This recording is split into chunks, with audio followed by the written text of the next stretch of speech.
अस्सलाम वालेकुम प्यारे बच्चों, कैसे हैं आप सब। आज हम इसम नकरा की इक़साम, इसमें ज़र्फ़ से मज़ीद इसकी इक़साम पढ़ेंगे। इसम ज़र्फ़ किसकी इक़साम है? इसम नकरा की। और आगे मज़ीद इसम ज़र्फ़ की दो इक़साम है।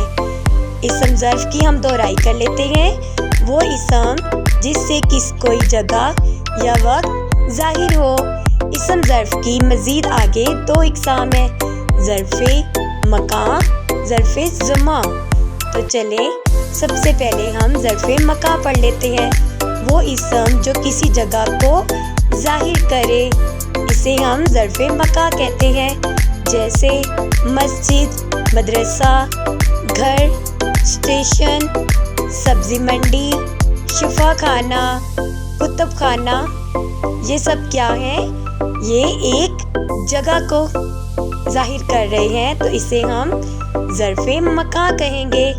इसी तरह से अब हम ज़र्फ़े ज़मा पढ़ लेते हैं। वो इसम जो किसी वक्त को ज़ाहिर करे, जैसे सुबह, शाम, रात, साल, दिन, महीना, हफ्ता, मिनट, सेकंड वगैरह। ये क्या होंगे? ज़र्फ़े इसमें ज़मा होंगे, जिसमें हमें वक्त का तयन करना पड़े, वो इसमें ज़मा होंगे। तो चलें अब हम इसे मिसालों से समझते हैं। शाम हो गई, शाम क्या होगा? ज़र्फ़े ज़मा। मैदान में खेलो, मैदान क्या होगा बच्चों? मैदान क्या है? एक जगह का नाम। तो ये क्या होगा? ज़र्फ़े मकान। ये दोपहर का वक्त है। दोपहर इसमें क्या होगा बच्चों? ज़र्फ़े ज़मा।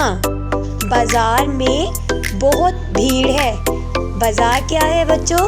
एक जगह का नाम है। और जगह का नाम किसको ज़ाहिर करता है? ज़र्फ़े मकान को। शहर के लोग मसरूफ़ रहते हैं। शहर क्या है? एक जगह का नाम है। और जगह के नाम को कौन सा ज़र्फ़ लगता है? ज़र्फ़े मकान। अल्लाह हाफ़िज़ प्यारे बच्चों।